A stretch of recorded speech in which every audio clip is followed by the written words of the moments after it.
I'm looking at some of these companies and I'm saying, you've got more folks in your company that work for you than I have as customers. So if that's the case, man, there's a huge amount of currency in that if you continue to actually put some investment in what it could look like to really activate some internal branding, making sure that people feel like they're a part of the brand, really doing the work of research inside of your brand and understand how people are feeling, how they're doing, because you want to leverage that to hopefully build some identity capital.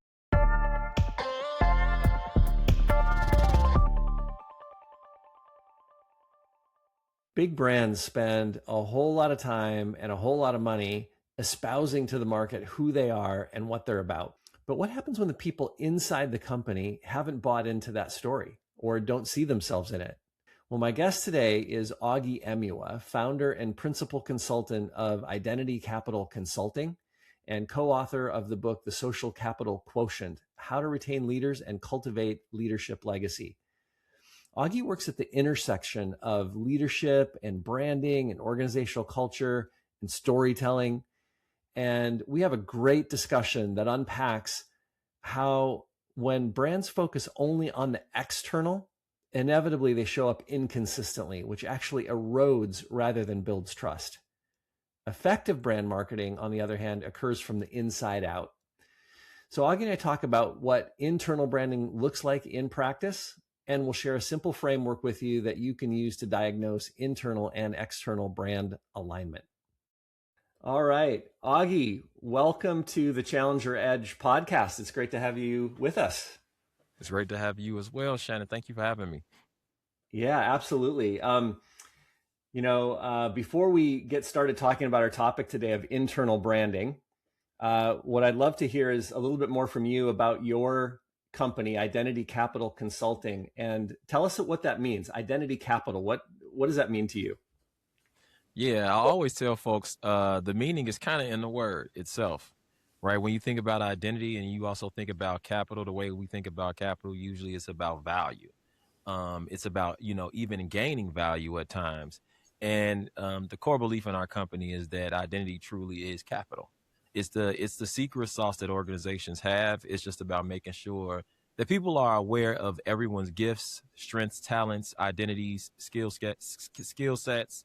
How do we make that a living and breathing part of every single brand that we work with, from leadership staff all the way down to the folks that are still leaders, even though they're on the front lines.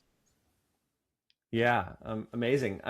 That reminds me a lot of brand identity and brand equity. I imagine that's part of it. Is there something more to identity capital as you think about it? Yeah, I was having this conversation on LinkedIn with somebody the other day. And sometimes, like when I do a LinkedIn post, Shannon, I'll do a post not to do the typical LinkedIn, like, oh, gloriful Augie, like, let me glorify myself. I'll do a LinkedIn post for research purposes. So I put it out there one day. I was just like, hey, I'm going through this is what identity capital is. What do you think about identity? Because I keep hearing people have mission statements that say things like mission driven. And I'm like, mission driven is cool. And a couple of brands I work with use that. It's like mission driven. We're on a mission. But then there's also a tinge of militancy that I feel whenever I hear that statement, those words together, mission driven. So I'm like, man, to be honest with you, a lot of the organizations that I work with are really, really learning to be more identity centered or identity driven, meaning they're trying to maximize the people that they have and also make sure that people are aligned with the actual cohesive brand identity. The collective identity of the organization is still super, super, super important.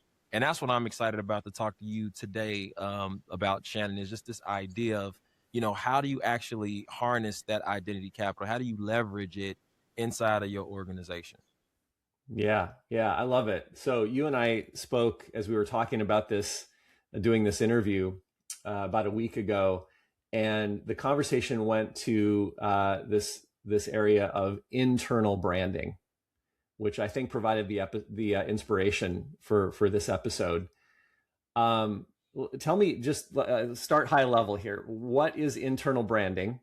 Because that seems like different than the way most people think about branding when they think about what branding is. It's an external thing.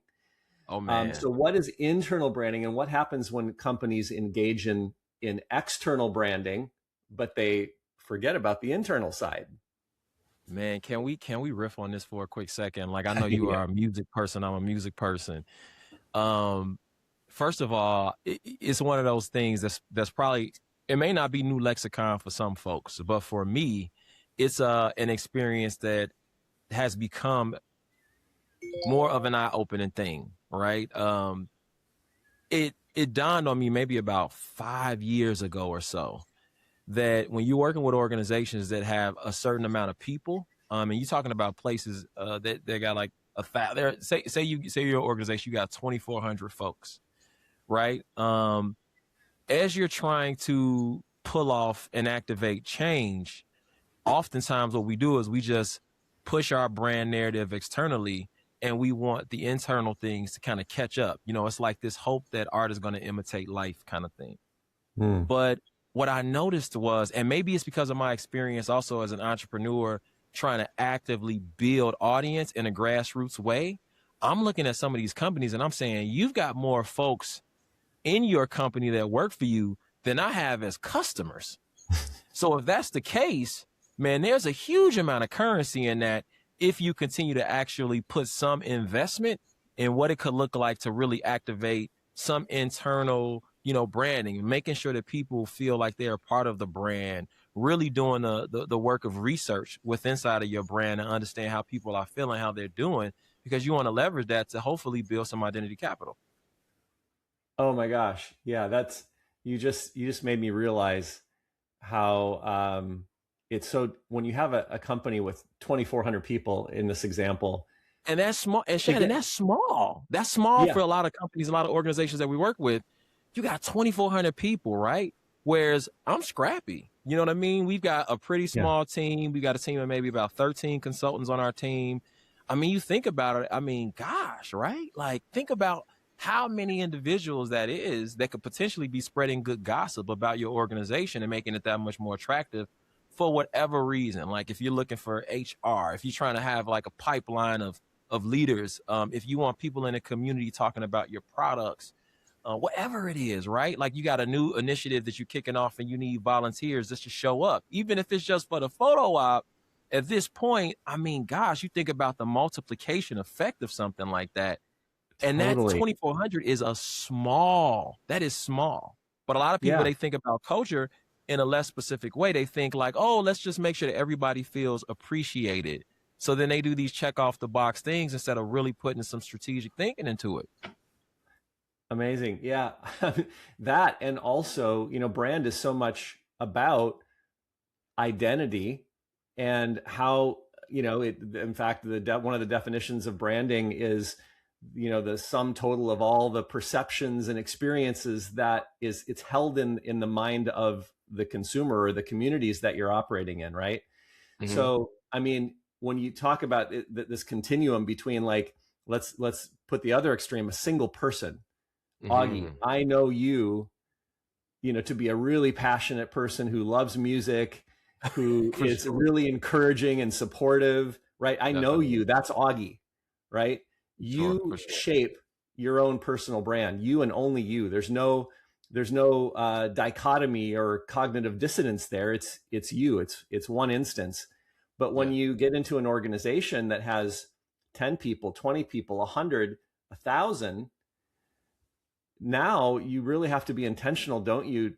So that all of these individuals within the organization have this unified sense of what the brand is about. Otherwise, what's the mind of the market going to interpret about the brand?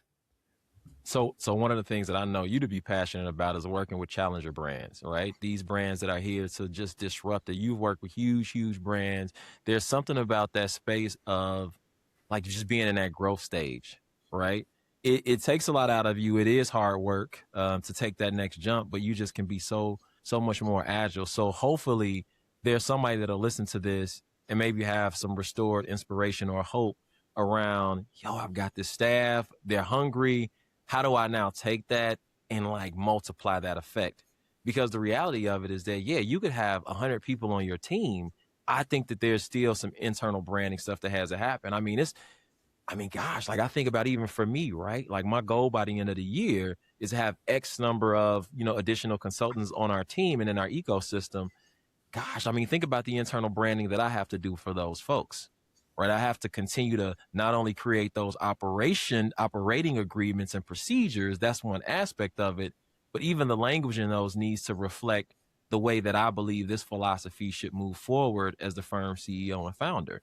So, Yeah. I mean, I think everybody's a part of this conversation. I almost feel bad that we started with the 2,400 because I'm like, dude, it could be 10 people Oh and yeah. there's still a need to really do some internal branding work. Oh my gosh, we're living this right now at Rocket Ship. We're we're 15 people, Yeah. still pretty small, but it's much different than just when we were pre 10 people, 8 people. It seemed, I don't know, it just seemed easier to shape the culture. It was just sort of more I mean, I was really leading everybody myself. Everybody was reporting to me. And so it was pretty natural and easy for, my values and my vision and aspirations to kind of trickle down. There's only one degree of separation, but now I've got Right. leaders in place and there's multiple degrees of separation in the organization. I'm not talking to everybody in the company every day.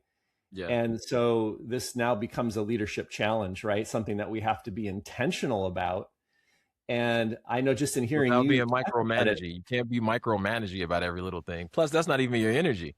So yeah, yeah. Well, and it's a little daunting to me because I'm feeling like, hey, this is a muscle that I have to build. It's not one that I naturally have.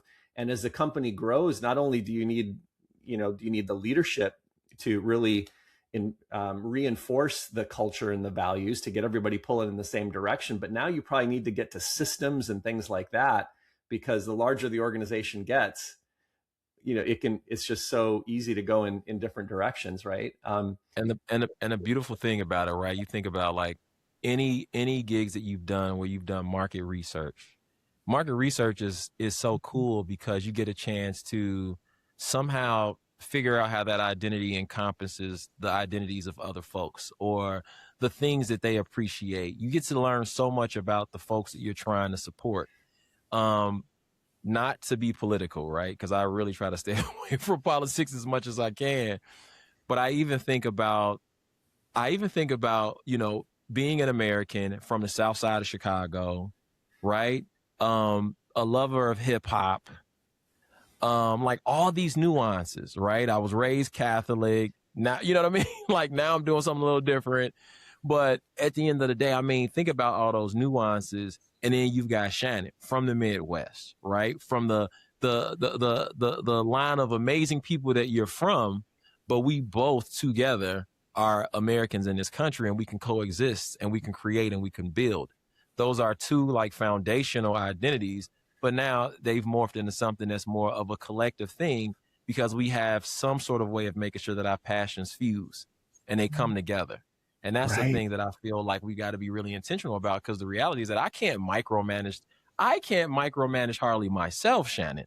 So now I got to micromanage 30 people to make sure they're following all the operation procedures, all the guidelines, they're using all the right taglines. No, we've got to figure out how to weave folks' interests into ours to make it Mhm. where it really makes sense. And that's why mission driven to me feels, and again, I am not saying that I'm right, Shannon. Like I tell folks on LinkedIn, I could be wrong about this. I could be wrong about this. This is a research opportunity for me.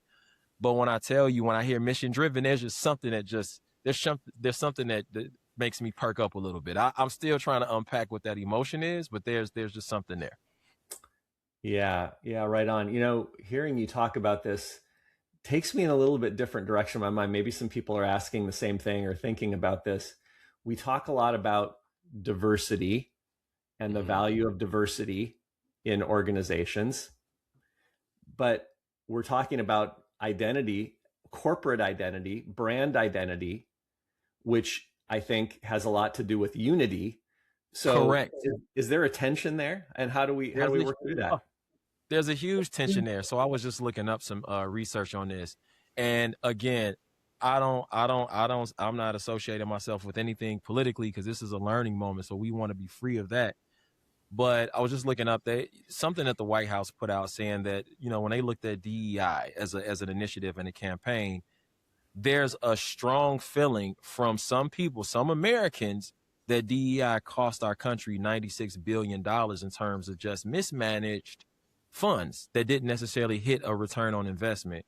Well, first of all, there may be some people that may hear that and may be personally triggered, right? Me as a black man, I'm pretty sure there's some things that I would look in those policies and say, okay, we're not factoring in all the conditions that we need to factor into this thing.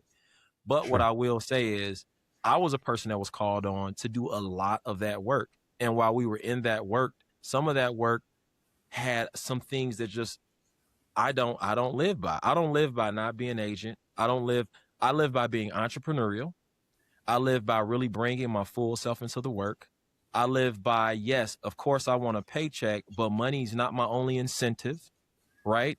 And I realized during that movement, probably halfway through it, that pendulum was going to swing the other way and we weren't going to make a whole lot of real traction in that movement. Because again, it was something that you just said, Shannon, that really stands out to me. It's just like this unification piece. It wasn't enough premium put on the unification because at the end of the day, all of us got to pay taxes.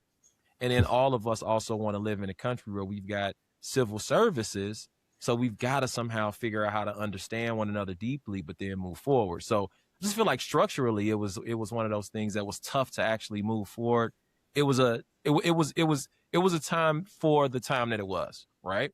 But Yeah. now I think that we can get back to the holistic view, which I believe is identity capital. Yeah. Well, maybe I'm oversimplifying this a little bit, but I think of the whole, you hear people say it's not an or, it's an and, right? We tend to go into these dichotomies and either or thinking. And I want to believe that we should be able to do both of these things and hold them together. We should be able to say, hey, I'm gonna celebrate some diversity in the organization and recognize that people coming in with different experiences, different perspectives, different cultural backgrounds can help strengthen an organization. And not or, but and we can bring all of that together under a common vision and set of values and a culture. But again, when I frame this up, I said, is there a tension there? And I think that's tricky business, right? I mean, we just have gone through an exercise of defining core values, and you realize that the way I'm prone to articulate something might not be the way somebody else sees it, or they may have different life experience or something that makes it feel differently to them. And that's the hard part of working that out. Yeah. I would also add too that the tension is at the end of the day, when you look at diverse workplaces, they do outperform places that are not necessarily the most diverse because you got a diversity of opinions and approaches. But when you think about, okay, so on a nonprofit side, or I would even say a nonprofit that has like a for-profit engine, because that's a huge body of work for me. Because it's about making that forward progress, we've got to make sure that diversity or that identity capital, whatever we want to call it, is something we can actually truly leverage for growth. Where I think the tension comes in is if you're not aware that maybe you're looking to be right, or you're looking to be validated with how you look at something, right? So like we see it all the time with hiring. A person is going to hire who makes them feel validated. Like, this is the pedigree, this is how I learned from. So I'm not in tune to listening for something different, and I could be missing some serious opportunities. I could be missing those opportunities in terms of who I promote, who I actually put on lead for sales, whatever the case is. I mean, there's so many nuances to it. So it's about making sure that we're, hopefully supporting our leaders and decision makers and being able to really be in tune with how to make those decisions. Yeah. And being in tune with their people. Yeah. Well, so, again, just to reground us here before we pivot a little bit, you brought up the fact that we're talking to challenger brands here. And, really, I think a lot of brands are either squarely challengers or they have a challenger element, and they may not be thinking of themselves that way. I won't spin off too much on this, but what I see, the predominant framework for strategy for a lot of small businesses is built on a foundation of industry. I'm a such and so, I'm an electrician, and there's a playbook for how electricians market themselves categorically. And I always sort of roll my eyes a little bit about that approach, because of all the things that you could base your strategy on. Identifying yourself as I'm part of an industry is, in many ways really the wrong way, because you're trying to differentiate yourself within that industry. And your strategy is you're competing within the industry, right? So when you talk about brand positioning, and your go-to-market plan and how you're going to show up in market, it's all based on how you're uniquely different than the other people in your category. And so I think it's much more interesting when you think about your market position, right? I'm a contender trying to work my way to be a challenger, or I'm a challenger trying to really move up to that next level against a category leader.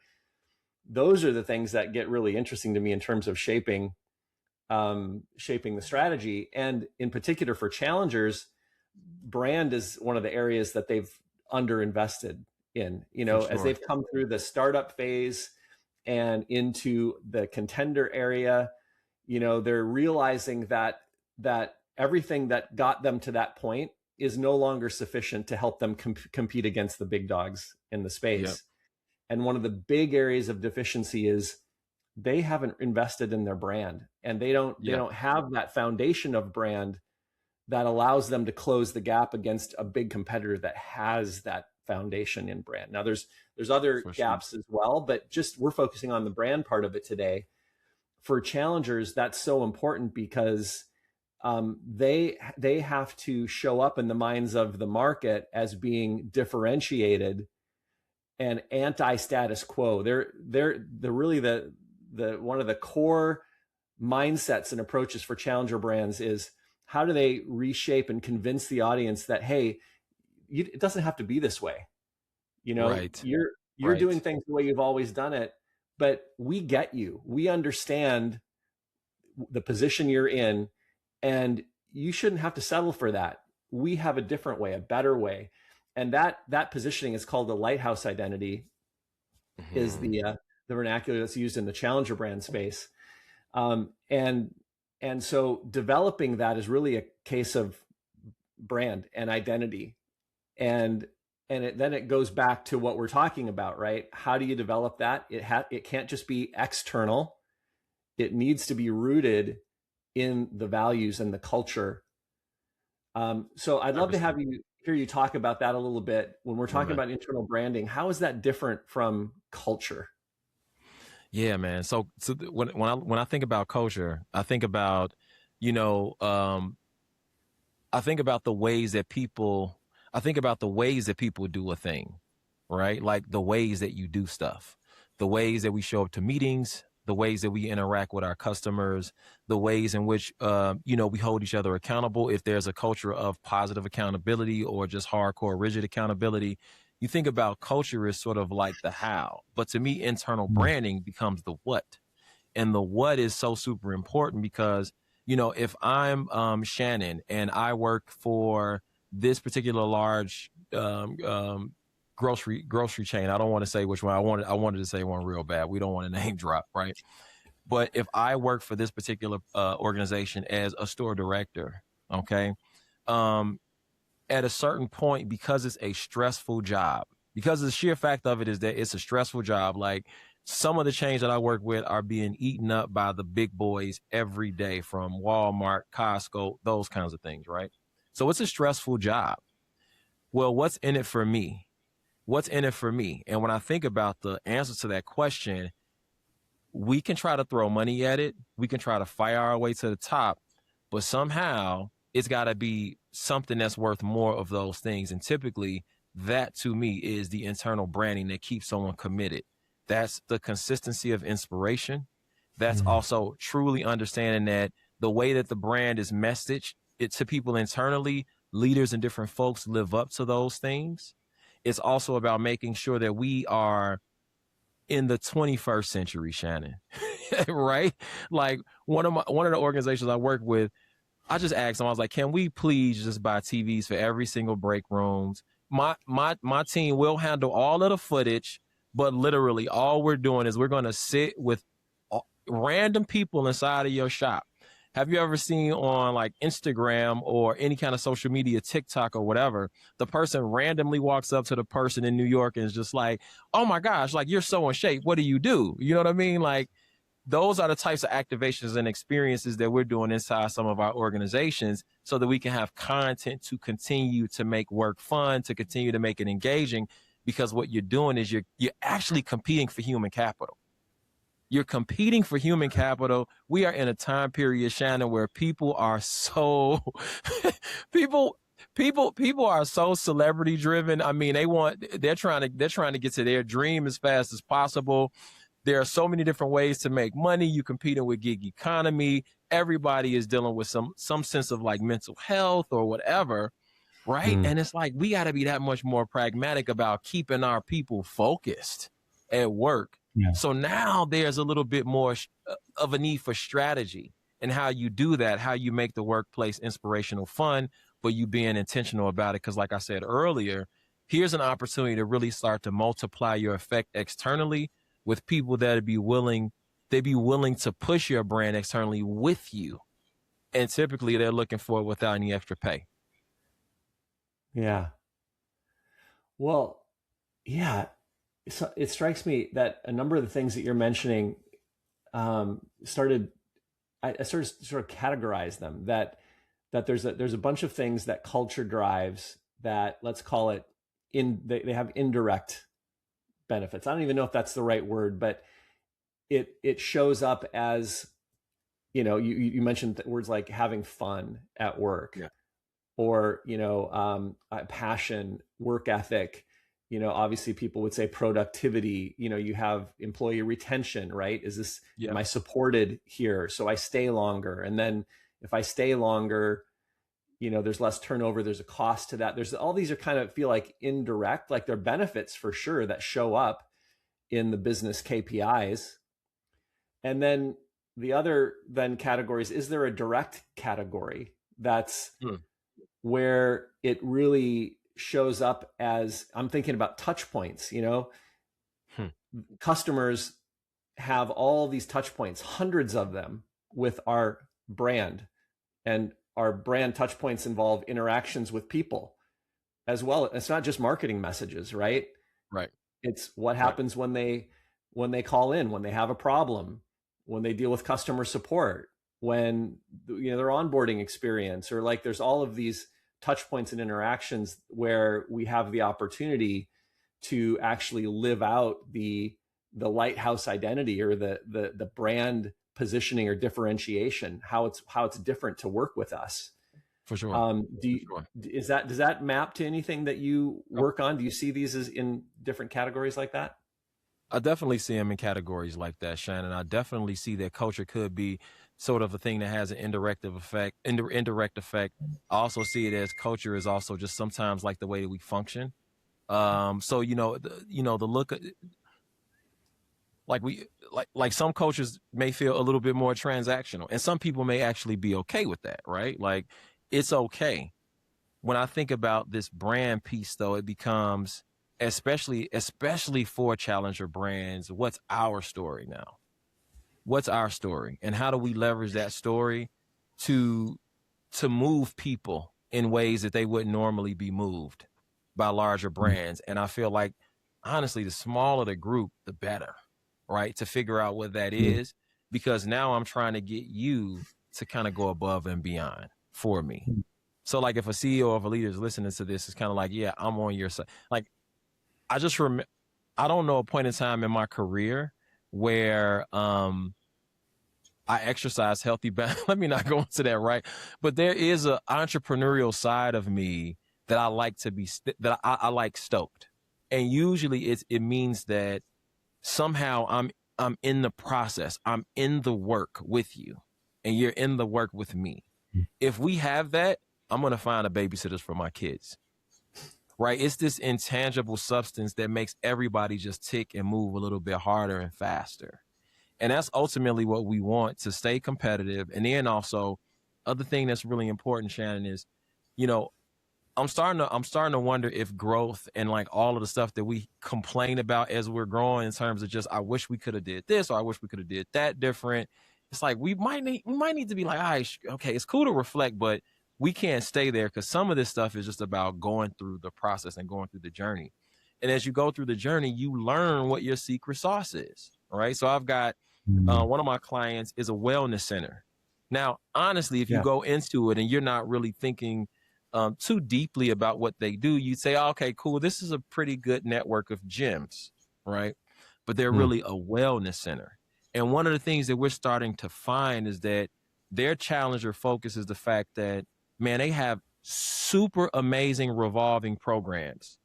So it's almost like a framework that's brewing inside of this gym, where it becomes, man, like they do all of this community engagement stuff.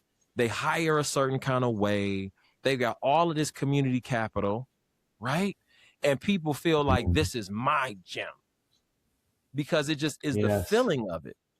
If we look in their actual front-facing messaging, and they're a challenger brand, they've only got, I want to say they've got 16 locations. They've got 16 locations at this point, and growing. Sure. Right? Are they? Who's the big dog in their category? Is it like an LA Fitness or something like that? The big dog would be definitely a LA Fitness. The big dog would be a LA Fitness in their category. But they're now starting to get calls at the local level from city governments saying, hey, we've got this rec center, or we've got this space. Can you take it over and make it a little bit better? And just, we'll give it to you for $1, right? So they've got all of this community capital. But if we were to actually like look at their brand right now, you wouldn't see anything in the messaging about what it is that they do. You would just see the fact that they've got super passionate people. So that's the only tension that I feel every time I'm like with these folks and we're rocking out. I'm like, gosh, we got to figure out how to really, really just go ahead and just mark this territory and say, this is what makes us great. But it's a part of the process. It's part of the journey to get to that point, though, Shannon. I mean, unless I'm off, please push back on me. Seriously. Oh, no. I think you're tapping into something that I see. It goes into this either or mentality that we sometimes get into, that it's like,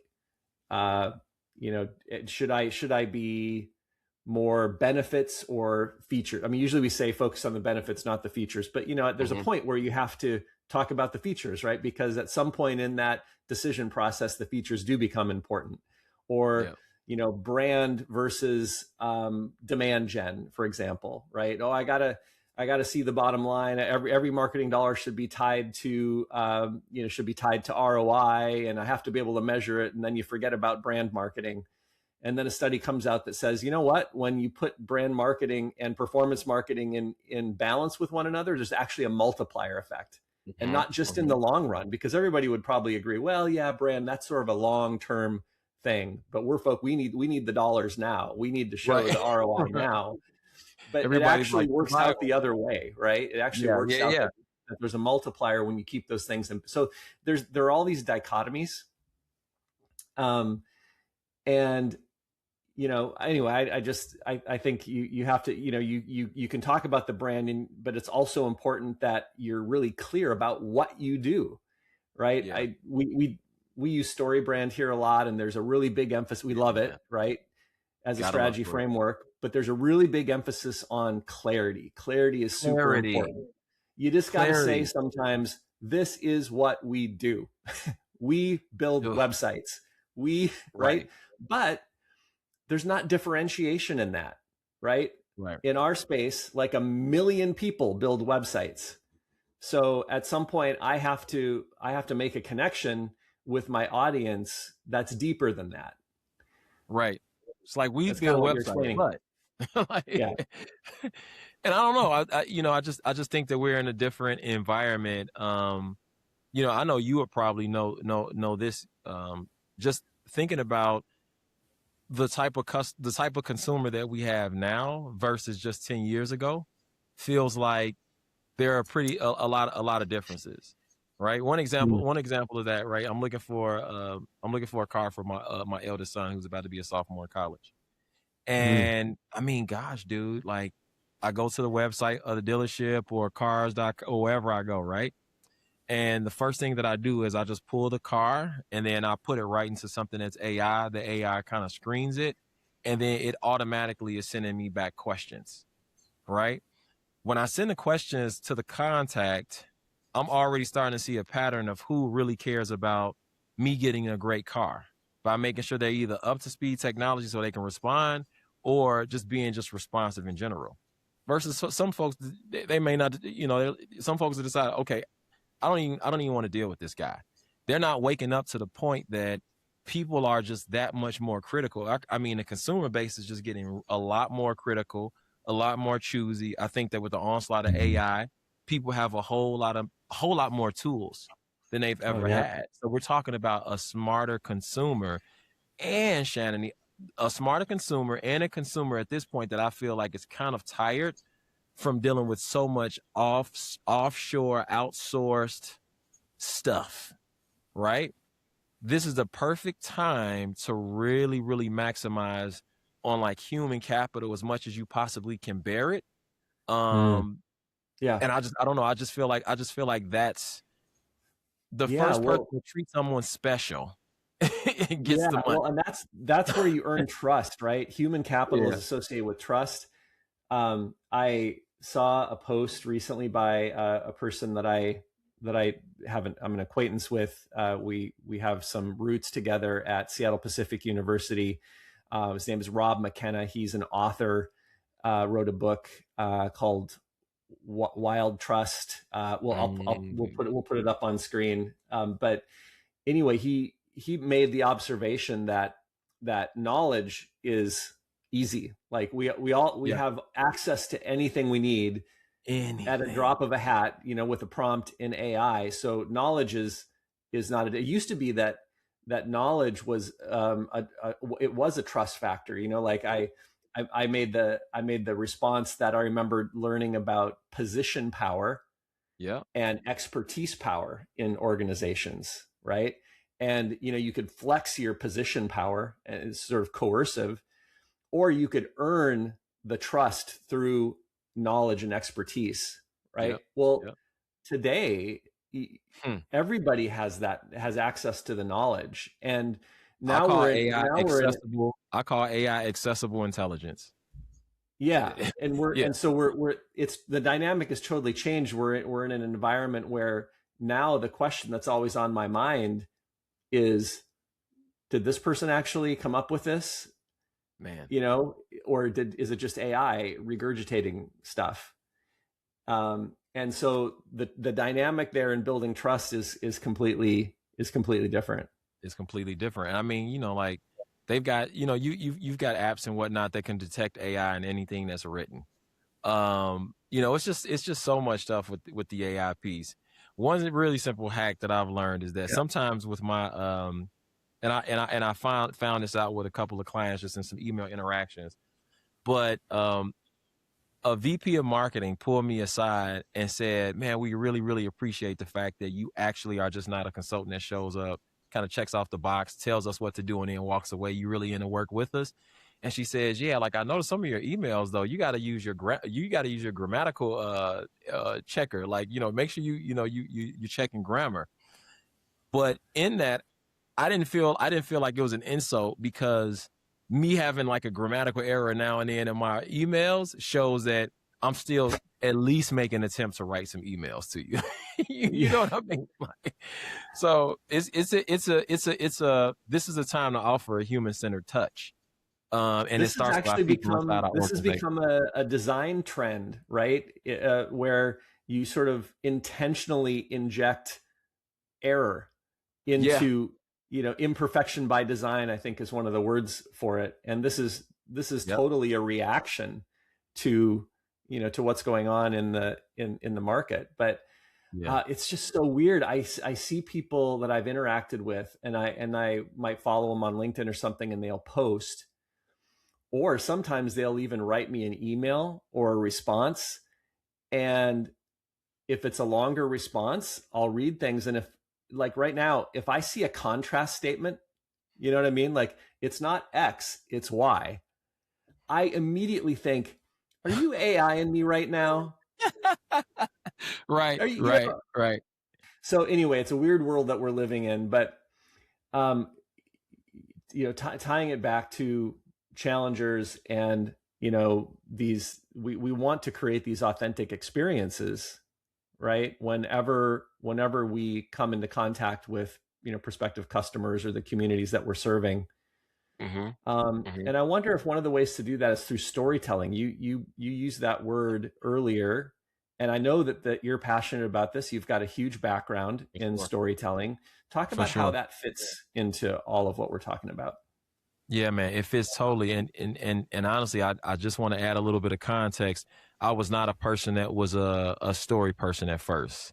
I did Hmm. not understand the amount of data that was in stories. So a lot of folks don't notice about me, but I was a turnaround principal, this, Shannon, but being a turnaround principal in a place like Chicago, and then being, we were in a sort of leadership pipeline with a program called New Leaders, was founded out in Harvard University, but the program was all about looking at data.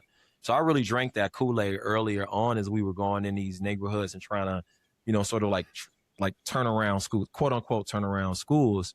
And that data, that was probably like the first time I had a sort of AI experience or an AI kind of epiphany. Data is great. Numbers and all of that stuff is great, but they're just there to get you to ask more questions and to dig into the actual case study that's happening, right? Whatever the problem is, it really is just helping you to get a little bit more curious and then go in with an open mind and an open heart to either validate or invalidate and be cool with whatever you find. But the reality is that you got to go in and you got to actually work with people. So when I think about stories, there are so many things about stories that are just data. Like stories to me are the new data for me. So, there are all these amazing systems that you can use to extract human stories and then aggregate those stories in a way where now you've got a cohesive understanding. And I just feel like that's something that's super invaluable. So we see it in right now we're seeing it in a lot of community engagement or community development work where folks are canvassing full communities and asking them, tell me your story, so they can truly internalize the history before they erect some super tall building or skyscraper or whatever or campus without really understanding what the people really want in those spaces, right? Yeah. Stories are also the new CYA. So when you think about the old school CYA, cover your butt, I ain't going to say it, but you know what I mean? You got to do some due diligence. And one of the things that I notice about stories is when you ask somebody for their story, it creates an immediate connection. And to me, that part is an internal brand and strategy for your folks inside of your organizations. I just want to hear your story, right? It is a cathartic experience with that becomes somewhat priceless. You can almost get drunk off stories. You got to step back a little bit and say, okay, let me do something with this information and understand that it's a data exchange. But stories are powerful, man. I think stories are the new data. That could be the hot take of our whole talk. I love that. Yeah. Stories are the new data because it ties into what we talked about. When we were mentioning knowledge is commodity now. Information is commodity. Indeed. Data is commodity. It's at everybody's fingertips. We've had it beaten into our heads for years. Base your decisions on the data driven. And I've always actually pushed back a little bit on that. I said, no, you should base your decisions on insights, not data, right? You got to turn the data into insights, and that requires a human layer. There we go. But I digress. You're so philosophically gifted. I mean, but that's it, man. Professor Shannon strikes again. That to me is the hot take. Insights. That's it, man. Yeah. Well, but going back to stories, if knowledge and data is now a commodity and we have so much of it coming at us that it's not differentiated anymore. It's how can we even consume all of it? Stories become something that we can make a lot stronger connection with. Is that right? Is that the idea? That's completely the idea. Completely the idea, because connection is so super important. And I think that there's also an opportunity for folks that are on the consumer side to be able to share their stories again, so we can understand how to fill a need. You know, the old adage is find a need and fill it, right? Because people are so consumed, it's hard for you to even get it. Like, what were you going to do? Send out a survey or something? Like, like who's going to take that without an incentive that could cost you a lot of cash, right? But finding ways for people to tell their story so you understand who they are, I think is awesome. And I just also think that, you know, the one problem that I had with things like campaigns like DEI in particular was that it wasn't, it's not that I have a huge problem with it. I mean, we lived through that particular period of time, but I think that it was something that was kind of rigid about it. It's just, it's almost like you want that kind of affect to be woven into what you do, right? So culturally, one of the best ways for me to learn about somebody that I don't know or haven't grown, like I said, I grew up on the south side of Chicago, even though I've gone on and gone to different places. There are people that are from places that I have to serve and I don't understand them, but I can understand them through some stories. Like if I listen to your story and hear your story, there's a connection that I can make there. And that's the connection that I can leverage. Love that. Love that. I'm just noticing the time, Augie. Do you have a few more minutes to bring this home with us? Got a couple minutes. Yeah. Okay, great. So I want to bring this back to branding, internal versus external. And, you know, one of the lead-ins here, I think, for this or frame-ups is to really identify or acknowledge purpose washing, right? Oh, gosh, yes. Green. I remember, I mean, when I was back in corporate marketing, it was all about environmental stewardship, and companies were adopting this. And then it was like, hey, you're just greenwashing me. And then it backfired. And right. And now we have purpose washing. And, you know, there's a number of studies that I've read recently that indicate how brands that are purpose driven actually perform better financially. And you can think of some of the obvious ones where I think you would probably say it's very genuine, right? Patagonia, REI, sure. Ben and Jerry's, yep, for sure. And those companies have done well, I think, because it's not purpose washing. It's actually the purpose is really embedded into their DNA. It's who they are. For sure. Right? These are this is the B Corps movement. You know, if you follow that at all, but yeah, indeed.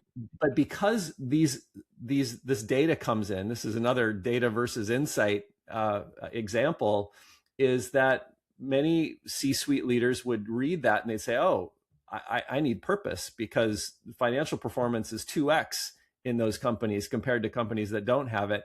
And this really is the wrong foundation, isn't it, to build on? It's kind of puts you in a mindset of purpose washing or just doing it as a campaign or, you know, I think about the fiasco with Budweiser, you know, a few years back where they jumped on a cultural bandwagon and it really backfired. Why? Because it's not part of their brand DNA. For sure. And it didn't serve either audience, right? For sure. Both sides of the equation were turned off by that. Yeah, man. So anyway, so this leads me to like, how do we help our organizations do this the right way? You know, where do they start? You know, does this mean that like they can't even go to market until they get all this internal stuff together, or do they build this in parallel, or how do they get genuine about going to market in a way that's really authentic and purpose driven? Yeah, man, I think that's something that you know, it's one of those things that it's somewhat formulaic, but I also feel like there's a little bit of a case by case with it. You got to get in there and see really where an organization is starting from. So one thing I know for sure is that the examples that you gave, even about like Patagonia and REI and those organizations, they have a purpose, but then they also, in a way, have they've done a great job of being able to match that purpose with an audience. And I think that that's the thing that I enjoy seeing. You know, I've got to go back and actually study those companies. Those are some great case studies to study as far as, okay, when they started and as they, you know, continue to grow, what that growth process looked like for them. Because at a certain point, somebody rang the alarm and said, this group. And it makes you that much more confident and secure in moving with purpose, right? Mhm. You know how it is. It's like, okay, yeah, I've got this purpose, but then, I'm this new CEO in this organization, and I've got the same MBA, or I've been trained the way a lot of my peers have been trained to run an organization and try to increase market share. Well, it's not a whole lot of, you know what I mean? Like that's not the most unique place for it to come from. So making sure Right. that folks really do understand that they've got to be folks that mine for that stuff.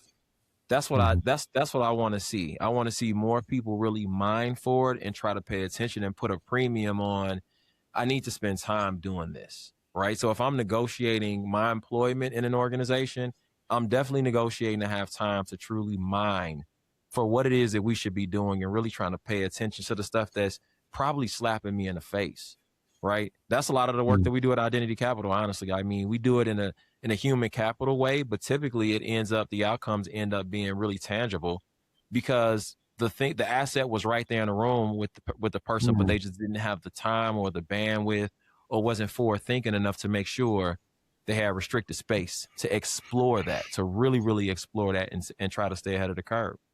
Because like I Gotcha. said, Yeah. like with Budweiser, they hopped on the bandwagon. The problem is that your company's too big for it.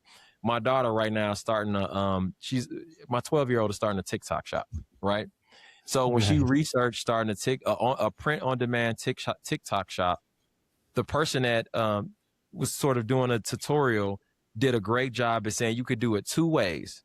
You could do it the long way, which is long term financial funding for you and your business for a long time by building a brand, or you can do it the quick way, which is bandwagon.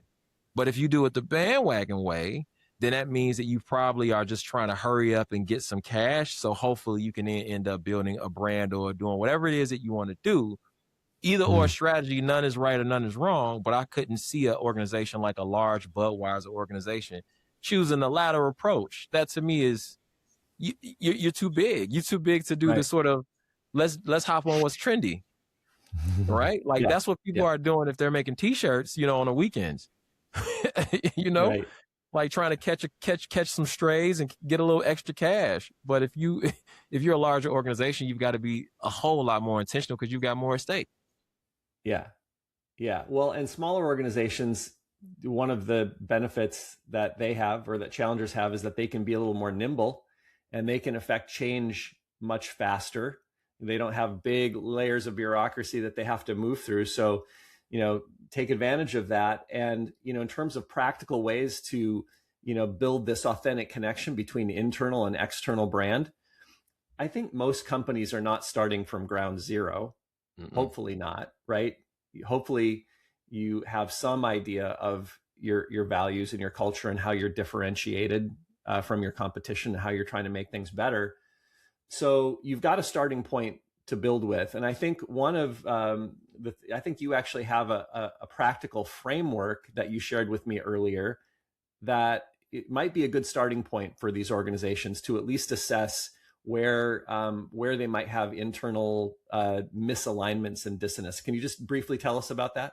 Oh yeah, man. So we call it the AAA framework. So AAA. So it stands for assess, articulate, advance. Not saying that any of these things are in order, but at some point when we're in an engagement with someone, we are doing one of the three or a couple of those three, or we're following that continuum, right? So the thing that I wanted to offer to the listeners was just a quick exercise because I'm still an educator at heart. So say, let's just drop Perfect. one quick, practical, super easy exercise. Let's start with assess. Yeah. So anybody that's listening, Shannon, I would love, love, love for you on Monday morning or the next day you're with your team to pick a word from either a brand statement, a mission statement, whatever your values are. Just pick one word, right? And then from that word, you're going to do the assess process, which is just a simple, let me ask three people at a different level in my company, in my organization, what that word means to them. The data Mm-hmm. that you get back should activate you to either remediate something or celebrate something. And that's it. If you do that practice pretty consistently, week to week or bi-weekly, you should really, really see a little bit of like identity capital starting to pop up that you can leverage. Just a real Oh, that's simple, amazing. the thing is, Yeah. Shannon, like people are in a work and we got to respect their time. So if you're a busy CEO, you need like a 10, 15-minute nugget.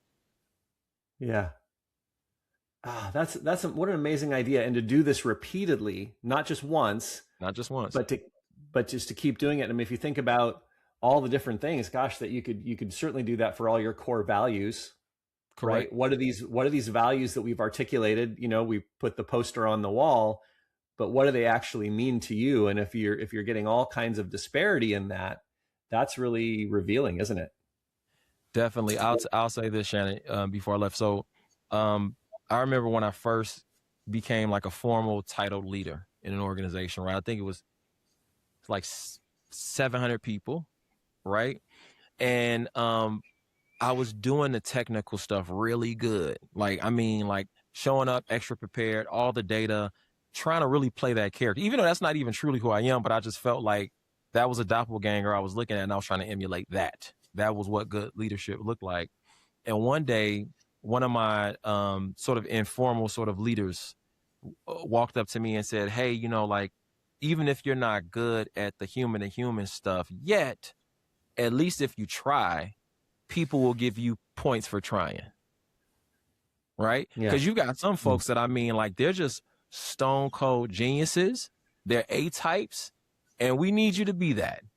But we also, the people need you to be able to show a little bit of effort so they can give you, and you need to get some credit for at least trying. Right? So this is just one of those Yeah. easy things. It's a human to human touch point. And hopefully folks, you know, experience something that's cathartic, but at the same time, you continue to get an idea of what's happening in your organization. Love that. That's amazing advice.